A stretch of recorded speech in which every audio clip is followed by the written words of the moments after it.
You ask Tiger to solve. This deals with linear equations with one unknown. The final result is m equals 4. Let's solve it step by step.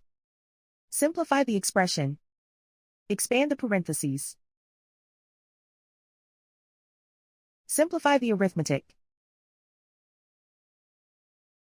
Group all constants on the right side of the equation. Add 3 to both sides.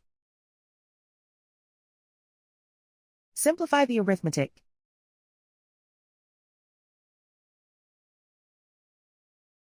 Isolate the m. Divide both sides by 3. Simplify the fraction. Find the greatest common factor of the numerator and denominator. Factor out and cancel the greatest common factor. And so the final result is m equals 4.